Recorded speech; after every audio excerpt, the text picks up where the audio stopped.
আল্লাহ আপনি বলেছেন আপনারা দেখা যায় না, কিন্তু আমি দেখতে চাই, আমি কি করতে চাই? জোরে বলেন।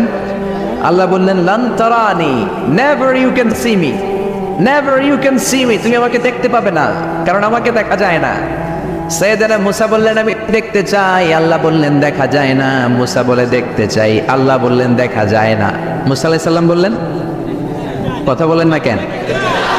আল্লাহ বললেন, মুসা বললেন, আল্লাহ বললেন। মুসা বলে দেখতে চাই, আল্লাহ বলে দেখা যায় না।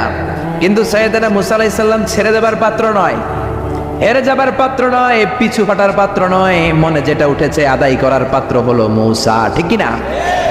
উনি বললেন রব্বি আরিনি আনজুর ইলাইক, আল্লাহ আপনি আমারে দেখা দেন, আমি দেখতে চাই। আল্লাহ বললেন লান তারানি, never you can see me. ওরে মুসা এই বায়না ধরো না, আমারে তো দেখা যায় না, এই পৃথিবীর চামড়ার চক্ষু দিয়ে আমাকে দেখা যাবে না। মুসা বললেন আমি দেখেই ছাড়ব। আল্লাহও বুঝাতে পারেন না, মুসাও ছাড়েন না। অবশেষে নবীর আবদার রব্বুল আলামিন শুনতে রাজি হলেন। আল্লাহ বললেন মুসা আগামীকাল অমুক সময়ে গোসল করে ওযু করে তুর পাহাড়ে চলে আসবা। তুমি যখন দেখতেই চাও আগামীকাল তুর পাহাড়ে চলে এসো। সাইয়েদনা মুসা আলাইহিস সালাম তুর পাহাড়ে চলে এসেছেন, কারণ ওনার ফিলিংস আমাদের ফিলিংস একরকম নয়। আমরা কি আল্লাহর কথা শুনি? জোরে বলেন। কিন্তু ওয়া কাল্লামাল্লাহু মুসা তাকলিমা, উনি আল্লাহর কথা শুনতেন। তো ওনার চিন্তা হচ্ছে যার কথাটা এত সুন্দর, না জানে উনি দেখতে কত। সুবহানাল্লাহ বলবেন না? আল্লাহ বললেন মুসা আগামীকাল আসো, তুর পাহাড়ে আসো। সাইয়েদনা মুসা আলাইহিস সালাম তুর পাহাড়ের উপর চলে গেলেন। আল্লাহ বললেন মুসা এটা যেন তেন কোনো খেলা না, আবার তোমারে জিজ্ঞেস করতে চাই আসলেই তুমি দেখতে চাও কিনা। মুসা আলাইহিস সালামের এক কথা এক দাবি, দেখতে চাই, এক কথা এক দাবি। সেটা কি? আমি দেখতে চাই খোদা, আমি দেখতে চাই আপনাকে। আল্লাহ বললেন মুসা এটা সাধারণ খেলা নয়, এটা বিপিএল এর খেলা নয়, এটা আইসিসি নয়, এটা ফিফার খেলা নয়, এটা মুসার সাথে বিশ্ব গভর্নমেন্টের খেলা, ঠিক কিনা? এটা সাধারণ খেলা না, it's a very dangerous game. তুমি যদি স্টার্ট করো you have to go until the last moment, শেষ পর্যন্ত তোমাকে যেতে হবে, ঠিক কিনা? মুসা আলাইহিস সালাম এক পায়ে খাড়া। সাইয়েদনা মুসা বললেন আমি রাজি। আল্লাহ বললেন ওকে, তাহলে খেলা শুরু করে দিলাম। ও মুসা তুমি দাঁড়িয়ে থাকো, খেলা এখন শুরু হয়ে যাবে।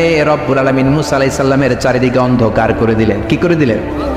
চারিদিকে 4 ফারসাক এলাকা, 1 ফারসাকে 12 মাইল, 4 ফারসাকে অনেক লম্বা একটা জায়গা, 3×36 কিলোমিটার জায়গা আল্লাহ অন্ধকার করে দিলেন। ঘুটঘুটে অন্ধকার, এত অন্ধকার সাইয়েদনা মুসা আলাইহিস সালাম নিজের হাতটাও নিজে দেখে না।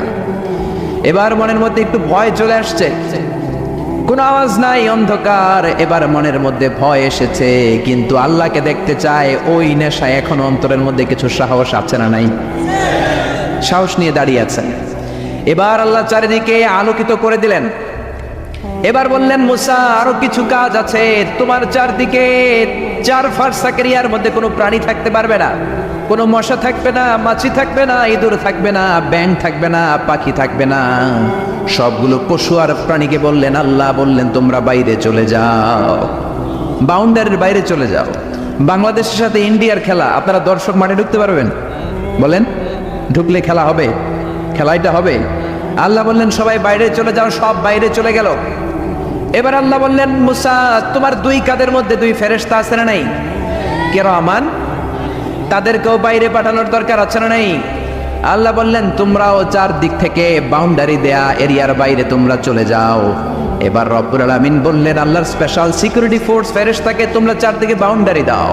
স্পেশাল সিকিউরিটি ফোর্স ফেরেশতা কাদের সাথে কাঁধ লাগিয়ে, পায়ের সাথে পা লাগিয়ে 4 দিকে একটা বাউন্ডারি দিলেন। চিল্লায় বলেন আল্লাহু আকবার। এবার সাইয়েদনা জিব্রাইলকে আল্লাহ বললেন ও জিব্রাইল তুমিও ঢোকার চেষ্টা করো না, তুমিও বাইরে চলে যাও। সুবহানাল্লাহ। সাইয়েদনা জিব্রাইল বলে আল্লাহ আমাকে তৈরির পর থেকে, আমাকে রূহ দেওয়ার পর থেকে আজ পর্যন্ত তোমারে আমি দেখি নাই। সিদরাতুল মুনতাহা হলো আমার লাস্ট বর্ডার, ওই বর্ডারে কান লাগিয়ে তুমি যা বলো শুনি, ওই কথাগুলো নবীদের কাছে পৌঁছে দেই, এটাই আমার ডিউটি। আজ পর্যন্ত আমিও তোমারে দেখি নাই, তোমার নূর এখনো দর্শন লাভ করি নাই, আমিও দেখতে চাই। আমার ভাই মুসার সাথে আমাকেও দেখতে দাও। আল্লাহ বললেন no no, this game is between Musa and me. এটা মুসার সাথে আমার খেলা, তোমার তো খেলা নাই, ঠিক কি না? জিব্রাইল তুমিও বাইরে চলে যাও। সাইয়েদনা জিব্রাইলও বাইরে চলে গেলেন। এবার একেবারে গ্রাউন্ড রেডি, স্টেডিয়াম রেডি, এবার খেলা হবে, খেলা কি হবে? জোরে বলেন কি হবে?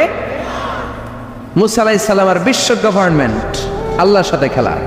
আল্লাহ বললেন, মুসা তুমি উপরের দিকে তাকাও। সাইয়েদনা মুসা আলাইহিস সালাম উপরের দিকে তাকালেন, দেখলেন প্রথম আকাশ দেখা যায়, তারপরে দ্বিতীয় আকাশ, তৃতীয় আকাশ, সব দেখতে আরম্ভ করলেন। প্রথম আকাশ, এটা বিশাল একটা area, it's a big space, we can't imagine. এটা কত বড় আমরা কল্পনাও করতে পারি না, বিশাল। হাতি, সূরাতুল ফিল আছে না নাই? সবচেয়ে ছোট্ট সাইজের প্রাণী পিঁপড়া, পিঁপড়ার নামে সূরা আছে না নাই? সূরাতু আন-নামাল। এরপর মাকড়সার 8 পা, মাকড়সার নামে আছে না নাই? সূরাতু আল-আনকাবুত। মৌমাছি, মৌমাছির নামে আছে না নাই? সূরাতু আন-নাহাল। নারীদের নামে আছে না নাই? নারীদেরকে আমরা পছন্দ করি বেশি, ঠিক কিনা? বিশ্বনবী পছন্দ করতেন, নারীদের মর্যাদা বেশি, মায়ের মর্যাদা 3 গুণ বেশি বাবার চেয়ে। এই জন্য দেশের ক্ষমতায় আমরা নারীদেরকে বসাই দিচ্ছি।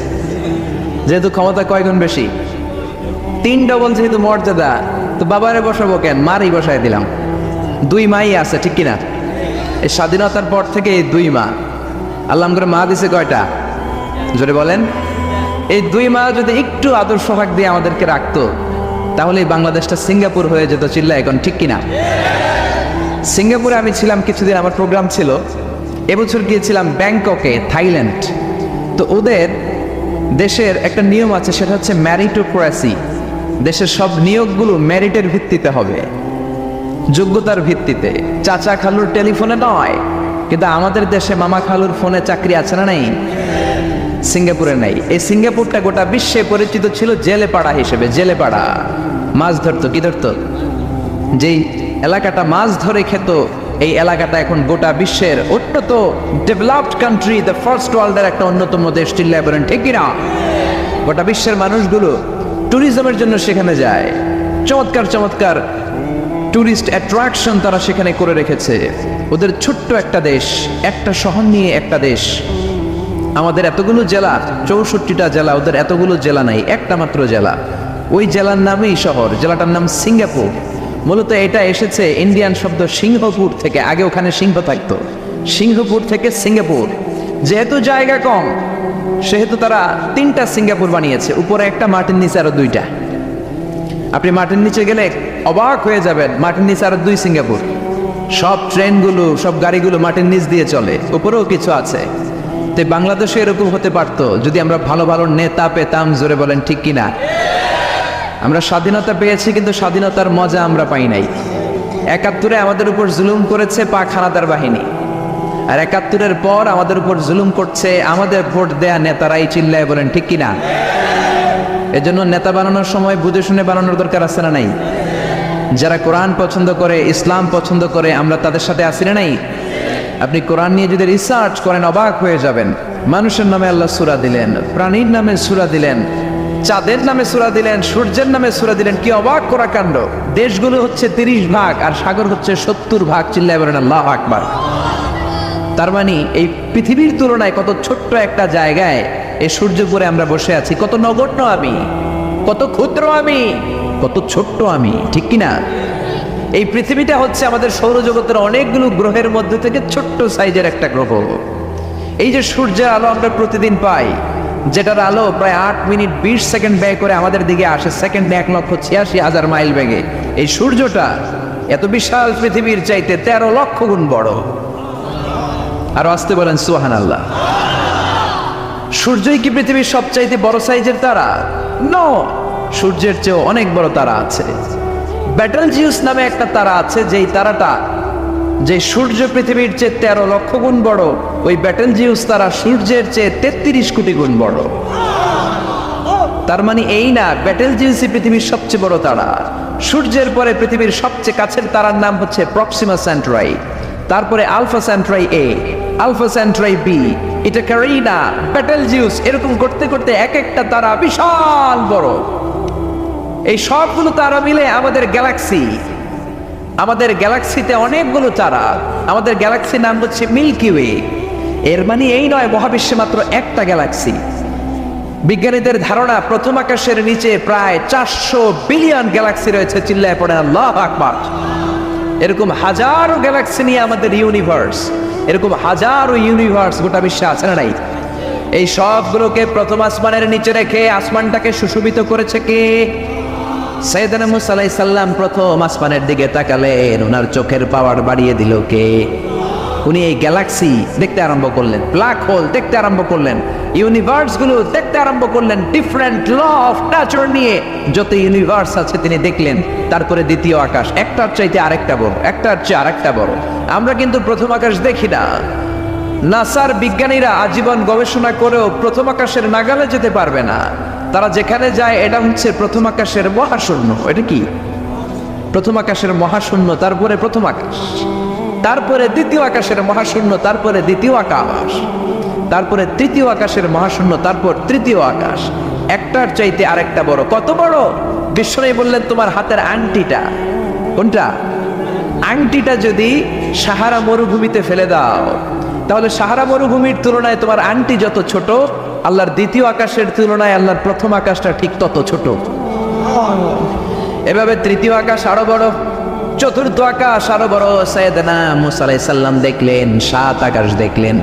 তারপরে তিনি দেখলেন সিদরাতুল মুনতাহা দেখা যায়, সেখান থেকে দেখলেন 4টা ঝর্ণা, 4টা নদী, 2টা জান্নাতে ঢুকেছে, 2টা নদী সিদরাতুল মুনতাহা থেকে দুনিয়ায় এসেছে। একটা নদীর নাম হলো মিশরের নীল নদী, আরেকটা হলো ইরাকের দজলা নদী। সুবহানাল্লাহ। তারপরে নজর করে তাকালেন, সেখানে দেখলেন তিনি কোরআনের বাড়ি দেখা যায়। বাল হুয়া কুরআনুম মাজিদুন ফি লাওহিম মাহফুজ। নাম শুনেছেন? লাওহে মাহফুজ কার বাড়ি? কোরআনের বাড়ি। লাওহে মাহফুজ কার বাড়ি? নজর করে দেখে কোরআনের বাড়ি দেখা যায়।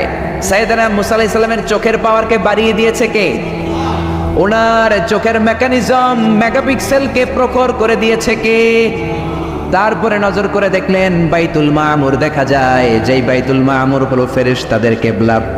আমরা হাজে গেলে, উমরায় গেলে আল্লাহর ঘরকে সেন্টারে রেখে চারদিকে তাওয়াফ করি, লাব্বাইক আল্লাহুম্মা লাব্বাইক বলে আল্লাহরে ডাকি। ফেরেশতারা এই কাবার চারদিকে তাওয়াফ করে না, তাদের জন্য আরেকটা ঘর, আল্লাহর বানানো আরেকটা ঘর 7 আকাশের উপর আছে না নেই? সেটার নাম হচ্ছে আল বাইতুল মামুর। সব ফেরেশতারা সেখানে তাওয়াফ করে, একবার করে ঢুকে 70,000 জন। একবার যারা ঢুকার চান্স পায় কিয়ামত পর্যন্ত দ্বিতীয়বার চান্স তার কপালে জুটবে না। সুবহানাল্লাহ। তারপরে তিনি নজর করে দেখলেন আরশ দেখা যায়, কুরসি দেখা যায়। তারপরে নজর করে সাইয়েদনা মুসা আলাইহিস সালাম দেখলেন আল্লাহর 70,000 নূরের পর্দা দেখা যায়। 70,000 নূরের পর্দা দেখা যায়।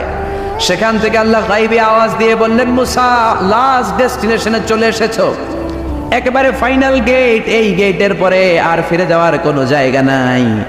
শেষবারের মতো জিজ্ঞেস করি, খেলা কি চলবে নাকি থামিয়ে দেব? সাইয়েদনা মুসা বলে চলবে। সাইয়েদনা মুসা বললেন কি চলবে? কি সাহস ওনার, কি শক্তি ওনার, কি মেধা ওনার, কি কিউরিসিটি ওনার, কি অদম্য আগ্রহ ওনার। উনি বললেন খেলা চলবে। এত দূর এসেছি, পিছনে ফিরে তাকানোর মানুষ আমি নই, ঠিক না? আল্লাহ বললেন মুসা তাহলে ঠিক আছে, খেলা শুরু হয়ে যাবে, একটু শক্ত হয়ে দাঁড়াও। সুবহানাল্লাহ পড়েন। এই প্রথম আল্লাহ তার নূরের তাজাল্লির ফোকাস পৃথিবীতে ঠেলে দিবেন, এর আগে পড়ে নাই। আল্লাহু আকবার। সাইয়েদনা মুসা আলাইহিস সালাম শক্ত হয়ে দাঁড়ালেন। ফালাম্মা তাজাল্লা রাব্বুহু জাআলাহু দাক্কা ওয়া খাররা মুসা সাইকা। ফালাম্মা তাজাল্লা রাব্বুহু লিল জাবাল। আল্লাহ বললেন মুসা তবে একটা কথা শুনে রাখো, এত দুর্বল করে তোমাদের বানিয়েছি। ওয়া খুলিকাল ইনসানু দাঈফা। মানুষ কি সবল নাকি দুর্বল? সবল না দুর্বল? 2বার পাতলা পায়খানা হইলে চেহারার দিকে আর তাকানো যায় না, ঠিক কিনা? আজকের জান্নাতুন নাইম এপ্রিল বিশ্ব সুন্দরী, 20 বছর পরে বিশ্ব পেতনিও না, ঠিক কিনা? অসুস্থ হলে মানুষ দুর্বল হয়ে যায়, বিপদ আসলে মানুষ কাবু হয়ে যায়, বয়সের ভারে মানুষের চামড়াগুলো ঝুলে যায়। মানুষ কি সবল নাকি দুর্বল? জোরে বলেন, সবল নাকি দুর্বল? সে আল্লাহ বললেন গোলাম চাইতে হবে শুধু আমার কাছে। সব নবীরা এইভাবে দোয়া করেছেন। সাইয়েদনা ঈসা আলাইহিস সালাম দোয়া করেছেন, আল্লাহ আপনার কাছে আমি দোয়া করি আমার আপনি শেষ নবী বানায়া দেন। কোন নবী? জোরে বলেন। এটা কি সম্ভব? কারণ শেষ নবী একজন আছে না নাই? কি নাম? সবাই বলেন কি নাম? মুহাম্মদ সাল্লাল্লাহু। আল্লাহ বললেন না না, উল্টা পাল্টা আবদার করো না, ওই নবুয়ত দিয়ে দেয়া হয়েছে। ঈসা বললেন ওকে, আমি পড়েছি ইনজিলের মধ্যে ওই নবীর উম্মতদের এত মর্যাদা, বনি ইসরায়েলের অনেক নবীর চাইতে নাকি উম্মতে মুহাম্মাদের মর্যাদা অনেক বেশি হবে। আল্লাহ শেষ নবী আমাকে বানালেন না, ওকে, কিন্তু আমার উম্মতকে ওই উম্মত বানান। আল্লাহ বলেন নো, ওইটাও দেয়া হয়ে গেছে, পাবে কে? বিশ্বনবী পাবে। বিশ্বনবীর উম্মত আমরা বললাম উম্মতে মুহাম্মাদি, আমাদের মধ্য থেকে যারা আলেম হবে, হক্কানি আবেদ হবে, আল্লাহর ওলি হবে, বনি ইসরায়েলের অনেক নবীদের চাইতেও তাদের মর্যাদা বেশি হয়ে যাবে। সুবহানাল্লাহ। এবার উনি চোখের পানি ছেড়ে দিলেন। আল্লাহ দোয়া করলাম আমার শেষ নবী বানান, বানালেন না।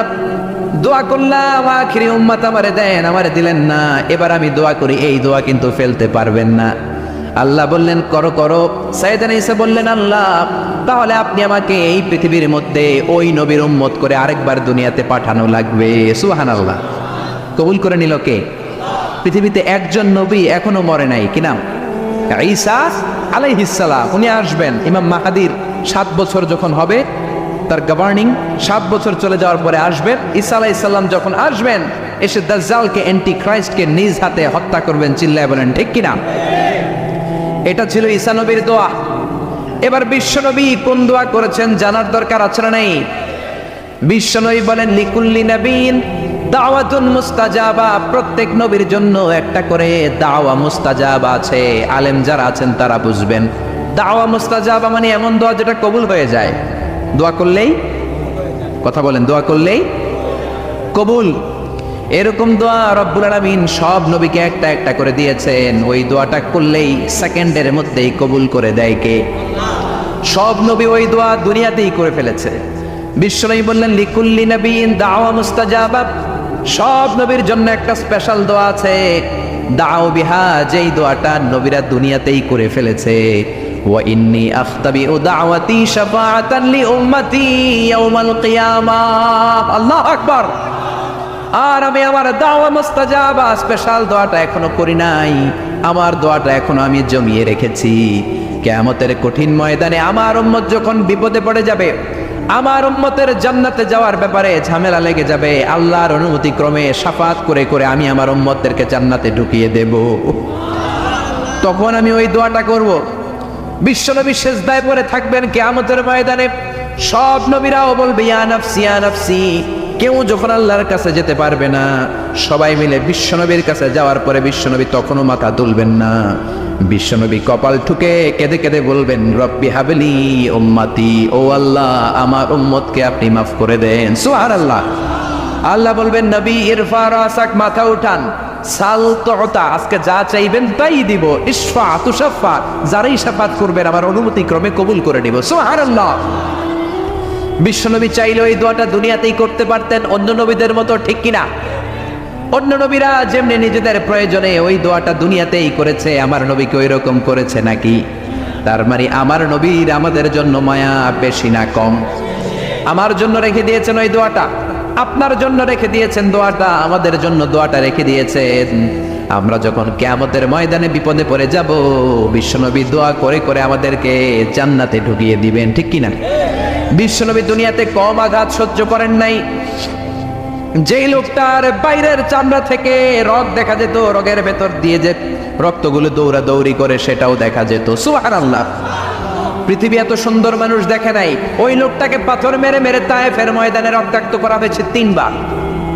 আমি দেখে এসেছি এবার জায়গাটা। একবার আহত হলেন, আবার পড়লেন, আবার পাহাড়ের কাছে গেলেন, আবার মারা হলো, আবার পাহাড়ের ওই পাশে গেলেন, আবার মারা হলো।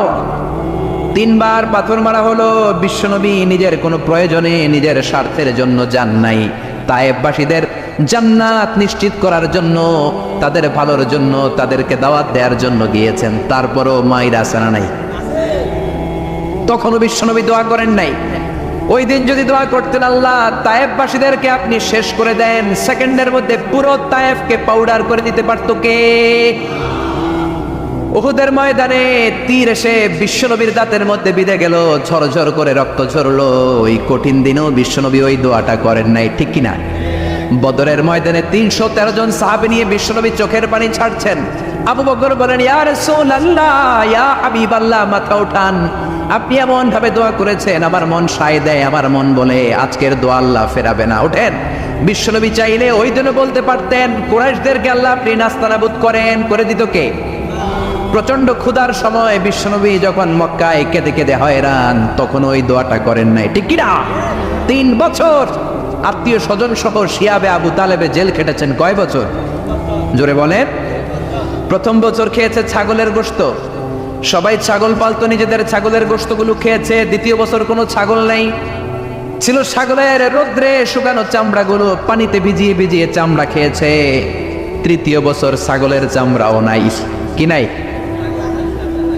তৃতীয় বছর ছাগলের চামড়াও নেই, ছিল গাছের বাকল, গাছের পাতা। শিয়াবে আবি তালেবে বিশ্বনবী গাছের পাতা খেয়ে, গাছের চামড়া খেয়ে জীবন ধারণ করেছেন। বিশ্বনবীর এলাকার লোকগুলো, মুমিনগুলো কেঁদে কেঁদে হয়রান। তখনও যদি বিশ্বনবী দোয়া করতেন, কবুল করতো কে? মদিনায় দুর্ভিক্ষ, কোনো খাবার নাই, বিশ্বনবীর পেটে কোনো খাবার নাই, কোনো দানা পানা পড়ে নাই। বিশ্বনবীর কলিজার টুকরা নাতি হাসান আর হোসাইনের পেটেও কোনো খাবার নাই।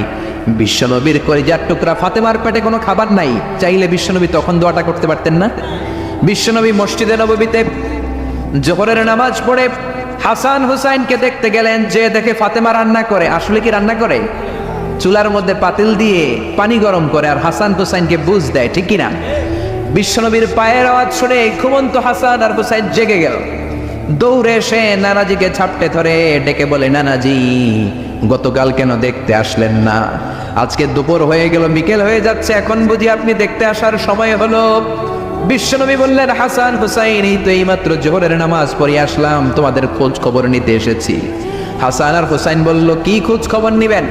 খোঁজ খবর নেওয়ার আগে একটা বিচার করে দেন। বিচার? আপনি তো আহকামুল হাকিমিন, সব চাইতে বড় বিচারকের সব চাইতে বড় নবী, ইনসাফওয়ালা নবী।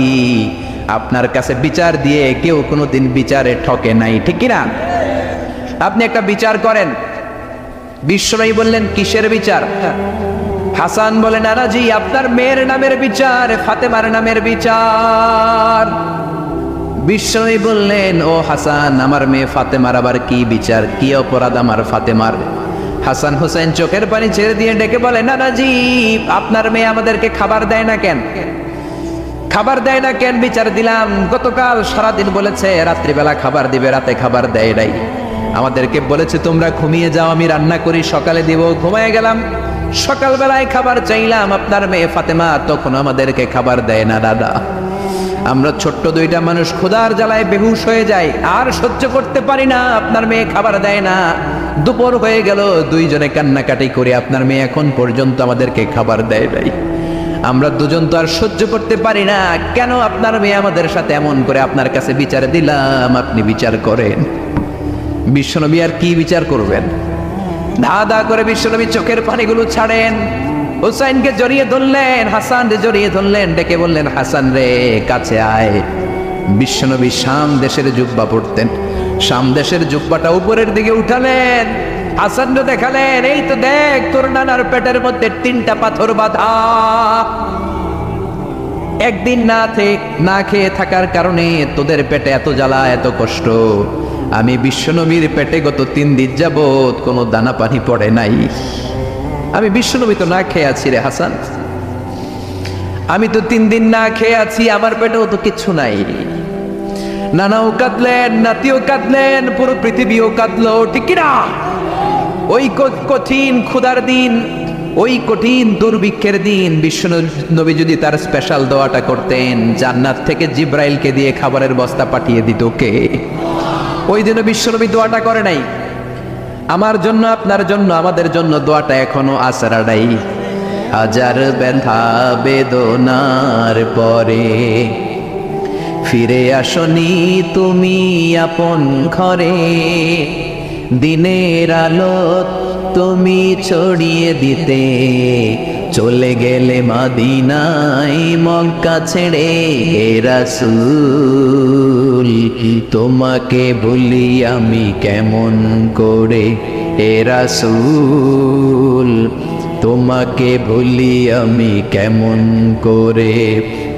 খেয়ে না খেয়ে দিন প্রচারের কাজে নিজেকে দিয়েছ বিলিয়ে, তাই ফের কাফিরেরা চিনল না সে আলো, দুষ্ট ছেলেদের পিছু দিল লেলিয়ে, পাথরের আঘাতে ক্ষত বিক্ষত হয়ে সারা শরীর থেকে রক্ত ঝরে। এ রাসূল তোমাকে ভুলি আমি কেমন করে, এ রাসূল তোমাকে ভুলি আমি কেমন করে। পড়েন আল্লাহু আকবার। কি দিল দরিয়া নবী ছিল, নিজের বিপদের কথা ভুলে গিয়ে, নাতির বিপদের কথা ভুলে গিয়ে, ফ্যামিলির কথা ভুলে গিয়ে উম্মতের জন্য কেঁদেছে, ঠিক কিনা? গোটা বিশ্বের জন্য শিক্ষা এনেছে, সভ্যতা এনেছে, আমাদেরকে ভদ্রতা শিখিয়েছে। আর ওই নবীরে গালি দেয় এরকম কিছু ব্লগার বাংলার জমিনে আছে না নাই? তারা মানুষ নাকি শয়তান? এগুলো পিতৃ পরিচয়হীন জারদ সন্তান, জোরে বলেন ঠিক কিনা? দুই জায়গায় কেউ যদি আমাদেরকে ইনসাল্ট করে আমরা সহ্য করতে পারি না। এক হচ্ছে কোরআন, কোরআনকে নিয়ে গালি দিলে আমাদের কলিজায় আগুন আসে না নাই?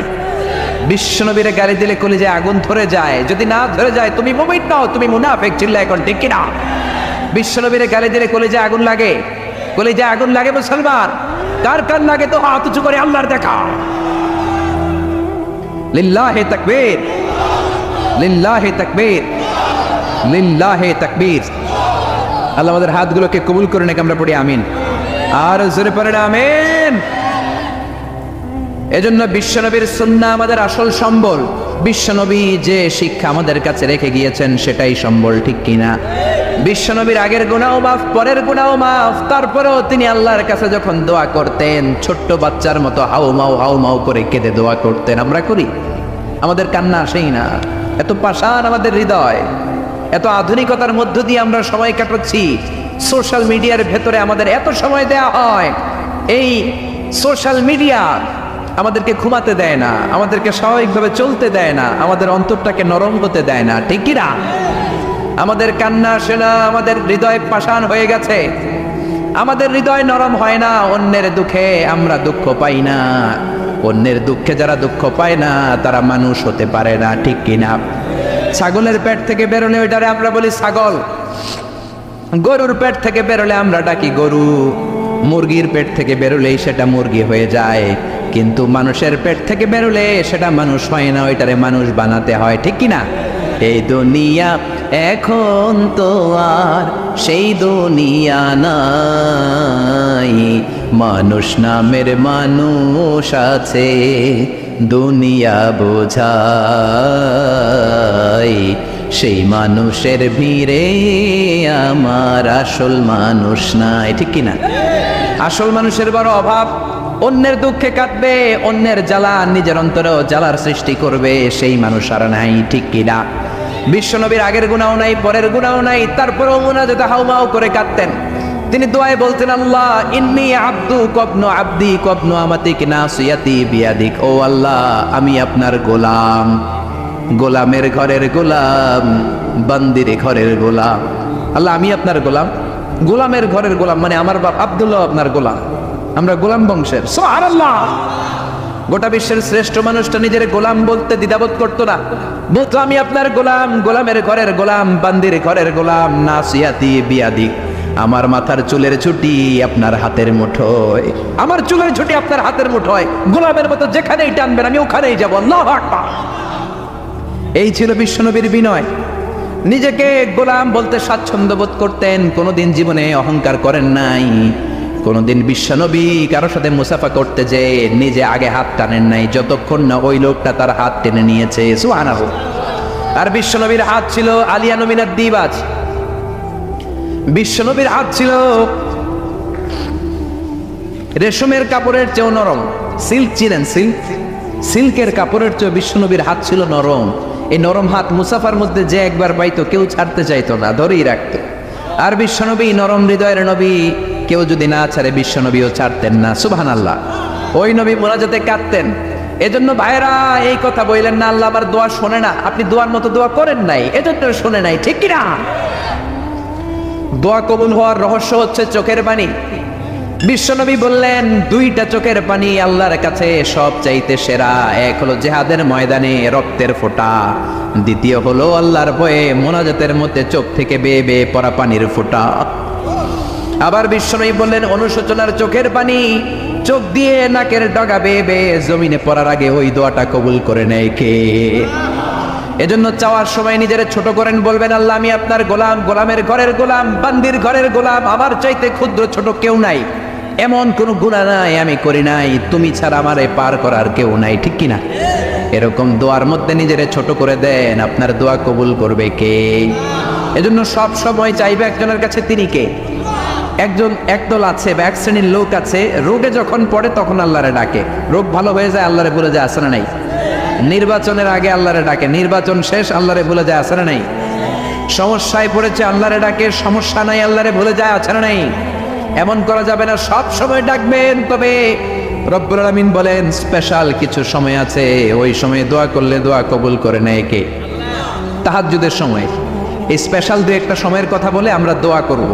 দোয়া না নিয়ে আজকে কে কে চলে যাবেন? হাত তুলে দেখান তো। থাকবেন সবাই? দোয়া করে যাবেন?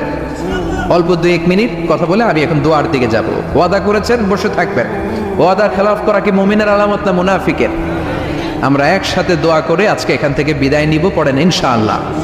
তাহাজ্জুদের সময় দোয়া করবেন, ওয়া মিনাল লাইলি ফাতাহাজ্জাদ বিহি নাফিলাতান লাকা আসা আইয়াবআসাকা রাব্বুকা মাকামাম মাহমুদা। তাহাজ্জুদের নামাজ পড়লে আপনার মর্যাদা বাড়ায় দিবে কে? এখন হুজুর আমরা তো ফজরই পড়ি না, তাহাজ্জুদ কখন পড়বো? তাহাজ্জুদ তো তাদের যারা ফজর পড়ে, ঠিক কি না? ফজরই তো পড়ে না, তাহাজ্জুদ কখন? ফজরের সময় মসজিদের বেহাল দশা।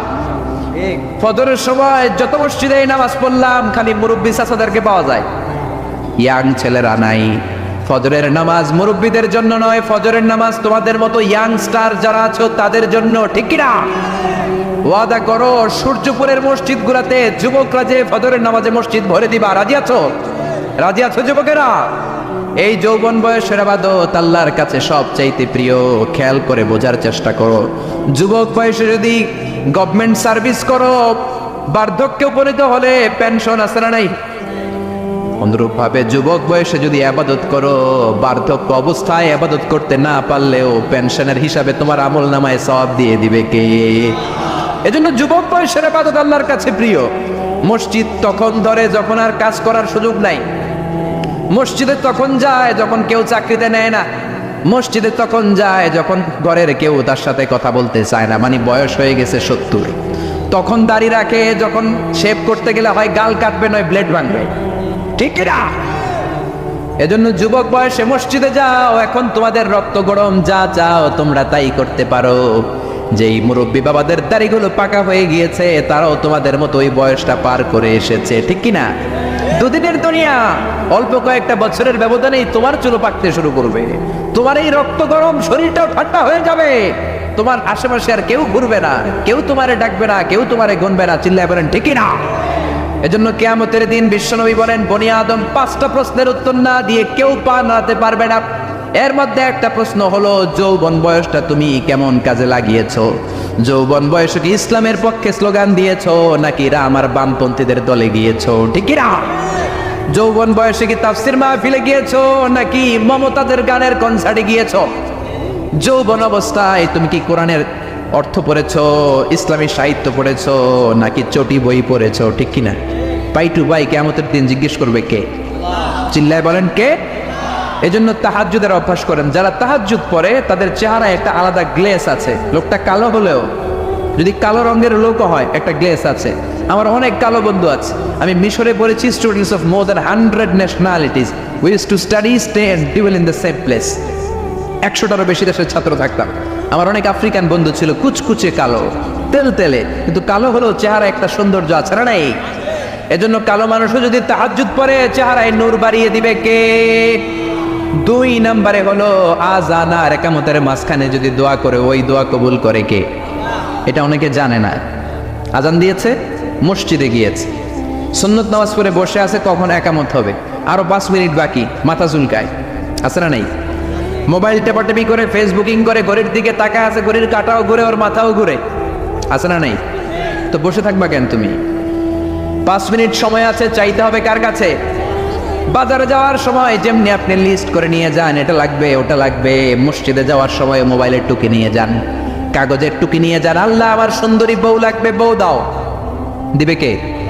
এই বেটা দিবে কে? নেককার বিবি লাগবে, দিবে কে? গোল্ডেন A+ পেতে চাই, দিবে কে? উমরা করতে চাই, পাসপোর্টে ভিসা লাগে না, ভিসা করে দিবে কে? দুরারোগ্য ব্যাধি, অনেক ওষুধ খেলাম, অনেক দেশে গেলাম, কোনো ডাক্তার ভালো করতে পারে না, কিন্তু ডাক্তারেরও বড় ডাক্তার আছে না নাই? কেউ যেটা পারে না, পারে কে? আযান ইকামতের মাঝখানে দোয়া আল্লাহ ফেরায় না। হাদিস এসেছে দুআ লা ইরাদ্দু বাইনাল আযানি ওয়াল ইকামা, আযান এবং ইকামতের মাঝখানের সময়টাতে দোয়া করবেন। তারপরে বিশ্বনবী বললেন দুবুরাস সালাওয়াতিল মাকতুবা, ফরজ নামাজের পরে দোয়া করলে কবুল করে কে? আমাদের দেশে আসসালামু আলাইকুম রাহমাতুল্লাহ, আসসালামু আলাইকুম, আমিন ইয়া আরহামার রাহিমিন আছে না নেই? এই দোয়া বিশ্বনবী এইভাবে দোয়া করতেন না। বিশ্বনবী সালাম ফিরানোর পরে পড়তেন আল্লাহু আকবার। কি পড়তেন? নামাজ শুরু আল্লাহু আকবার দিয়ে, শেষও আল্লাহু আকবার দিয়ে। তারপরে সাহাবীদের দিকে ফিরে বসতেন। আমাদের দেশে শুধু ফজরের নামাজ আর আসরের নামাজ, এই দুই ওয়াক্তে ইমাম সাহেব ফিরে বসে, ঠিক কিনা? তো সুন্নাহ হচ্ছে 5 ওয়াক্ত নামাজেই ইমাম সাহেব মুসল্লিদের দিকে ফিরে বসবে। এরপরে বিশ্বনবী পড়তেন 3 বার আস্তাগফিরুল্লাহ, আস্তাগফিরুল্লাহ, আস্তাগফিরুল্লাহ। তারপরে বিশ্বনবী পড়তেন আল্লাহুম্মা আনতাস সালাম ওয়া মিনকাস সালাম, এই দোয়াটা। এরপরে পড়তেন রাদিতু বিল্লাহি রাব্বা, এই দোয়া। এরপরে পড়তেন আল্লাহুম্মা লা মানিআ লিমা আ'তাইতা ওয়া লা মু'তিয়া লিমা মানা'তা ওয়া লা ইয়ানফা'ু যাল জাদ্দি মিনকাল জাদ। তারপরে আয়াতুল কুরসি পড়তেন। তারপরে বিশ্বনবী 33 বার সুবহানাল্লাহ, 33 বার আলহামদুলিল্লাহ, 33 বার আল্লাহু আকবার আছে না নাই? এই তাসবিহগুলো আগে আপনি পড়বেন ঠান্ডা মাথায়। এরপরে যদি দোয়া করতে মনে চায়, সম্মিলিত মনে চায় করেন, একা একা মনে চায় করেন, বা হাত তোলা ছাড়া এমনি মুখে করেন, সমস্যা নাই, কিন্তু আগে তাসবিহগুলো পড়তে হবে। চিল্লায় বলেন ঠিক না? এই তাসবির সুন্নাত নাই। মানুষগুলো এত অস্থির, সালামের পরে কখন বেরোবে, কখন বেরোবে, মনে হয় পাবলিক টয়লেটে ঢুকছে, ঠিক না? পাবলিক টয়লেট হচ্ছে এমন জায়গা যে পাবলিক টয়লেটের ভিতরে আছে ও বের হওয়ার জন্য ছটফট করে, আর যে বাইরে সিরিয়াল ধরে আছে ও ঢোকার জন্য ছটফট করে, ঠিক কিনা? মনে হয় পাবলিক টয়লেটে এসেছে, মসজিদে ঢুকেছ আল্লাহুম্মা বলে তুমি ঢুকে গেলা আল্লাহর নাম নিয়ে। যখন মসজিদে ঢুকে গেলা, তোমার মাথার উপরে রহমত ঢালছে কে? মসজিদ হচ্ছে রহমতের জায়গা। সালাম ফেরানোর পরে তাসবিহ পড়েন, তারপরে আপনি দোয়া করেন। এজন্য সালাম ফেরানোর পরে দোয়া কবুল করে কে? এরপরে বিশ্বনবী বললেন ইনদা নুজুলিল মাতার, আকাশ থেকে যখন বৃষ্টি নামে, ওই বৃষ্টি নামার সময় যদি দোয়া করেন, দোয়া কবুল করে কে? আর দোয়া লা ইরাদ্দু তাহতাল মাতার, তুফান ওই বৃষ্টি না, ভ্যাপসা একটা গরম, এই গরমটাকে দূরে সরিয়ে দেওয়ার জন্য একটা ঝিরিঝিরি ঝিরিঝিরি বৃষ্টি পড়ে। ওই বৃষ্টির নিচে দাঁড়িয়ে বৃষ্টির পানি নিয়ে দোয়া করলে কবুল করে কে? জানেই না মানুষ, ঠিক কিনা? বরং বৃষ্টি আসলে গান গাওয়া শুরু করে দেয়, এই বৃষ্টি ভেজা রাতে তুমি চলে যেও না। আছে না নাই? তো চলে যাবো না, কি করবো, থেকে যাবো তোমার সাথে? এগুলো করা যাবে না। বৃষ্টি রহমতের বৃষ্টি, তুমি বৃষ্টি হাতে নিয়ে দোয়া করো। সুন্দরী বউ লাগবে, দিতে পারে একজন, তিনি কে? এজন্য চাইতে হবে একজনের কাছে, তিনি কে? কদরের রাতে দোয়া করলে আল্লাহ কবুল করে, খতমে কোরআনের পরে দোয়া করলে আল্লাহ কবুল করে, হজের মানাসিকুল হজের মধ্যে যে দোয়া করলে কবুল করে, মুসাফির দোয়া করলে কবুল করে, রোজাদার ব্যক্তি দোয়া করলে আল্লাহ কবুল করে, মাজলুম ব্যক্তি দোয়া করলে আল্লাহ কবুল করে। এজন্য বিশ্বনবী বলেছেন ইত্তাকু দাওয়াতাল মাজলুম, মাজলুমের বদদোয়ারে ভয় করো, ফাইন্না লাইসা বাইনাহু ওয়া বাইনাল্লাহি হিজাব, তার আর তার আল্লাহর মাঝে কোনো পর্দা থাকে না। মাজলুম দোয়া করলেই কবুল, সুবহানাল্লাহ। এরপরে স্পেশাল দোয়া হলো মা বাবার দোয়া। এই দোয়া কোনোদিন ফিরে না, সুবহানাল্লাহ পড়েন। রাজি আছেন মা বাবার কাছে দোয়া চাইতে? রাজি আছেন তো? কোন ঘর আছে যে ঝগড়া হয় না? এরকম কোনো ঘর পৃথিবীতে নাই। ঝগড়া হবে, মা বাবার সাথে মিস আন্ডারস্ট্যান্ডিং হবে, হয়ে যেতে পারে 2-4 কথা, কিন্তু ক্ষমা চাইতে হবে, ঠিক কিনা? এজন্য আল্লাহর কাছে চাইতে রাজি আছেন তো? সবসময় আমরা একজনের কাছে চাই। আবার এই চাঁদকে বিশ্বনবী 2 ভাগ করেছিলেন, সেটাও কোরআনে আছে না নাই?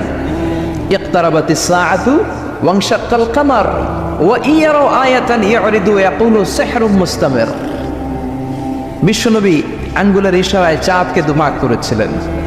মক্কার কুরাইশরা এসে বলল, আব্দুল্লাহর বেটা মুহাম্মদ, তুমি যদি আকাশের পূর্ণিমার জলজলে চাঁদকে 2 ভাগ করে দেখাতে পারো, তাহলে বিশ্বাস করব যে তুমি নবী, আর যদি দেখাতে না পারো তাহলে তুমি নবী নও। বিশ্বনবী গ্রিন সিগন্যালের জন্য উপরে তাকালেন, কারণ বিশ্বনবী মন গড়া কিছু বলতেন না, উপর থেকে সিগন্যাল আসলে তারপরেই বলতেন। চিল্লায় বলেন ঠিক কিনা? বিশ্বনবী গ্রিন সিগন্যাল পেলেন। বিশ্বনবী বললেন, অবশ্যই আমি দেখাতে পারবো। শাহাদাত আঙ্গুলি বলি আমরা এটাকে, কিন্তু আরবিতে এটাকে বলা হয় সাব্বাবা। এই সাব্বাবা তুলে উনি বিসমিল্লাহি আল্লাহু আকবার এরকম করলেন, পূর্ণিমার চাঁদটাকে ফেটে 2 ভাগ করে দিল কে? একটা চলে গেল জাবালে আবু কুবাইস, সাফা পাহাড়ের উপরে যে অংশটা, জাবালে আবু কুবাইস আউয়ালু জাবাল ফিল আলাম, পৃথিবীর প্রথম পাহাড়। এই পাহাড় থেকেই অন্যান্য মাউন্টেন রেঞ্জ, এই যে আলাস্কা পর্বতমালা, তারপর মাউন্ট এভারেস্ট, আউটস পর্বতমালা, তারপর তুরে সাইনা, এই যে সিলসিলাতুল জিবাল, এই সব পাহাড়ি রেঞ্জগুলো এই আবু কুবাইস থেকে গোটা বিশ্বে ছড়িয়ে দিয়েছে কে?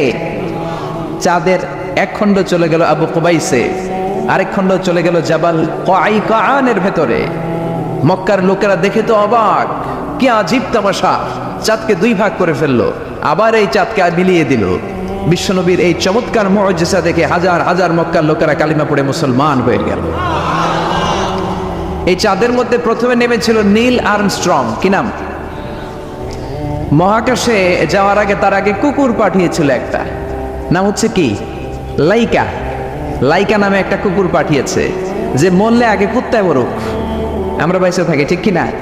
নাসার বিজ্ঞানীরা আগে কুকুর পাঠিয়েছে, পাঠানোর পরে দেখেন আসে বেঁচে থাকে না, কারণ আপনি মাধ্যাকর্ষণ শক্তির বাইরে গেলে ওখানে কোনো বাতাস নাই, ওখানে কোনো আওয়াজ নাই, ওখানে কোনো অক্সিজেন নাই, বাঁচার পরিবেশও নাই, চিল্লায় বলেন ঠিক কিনা?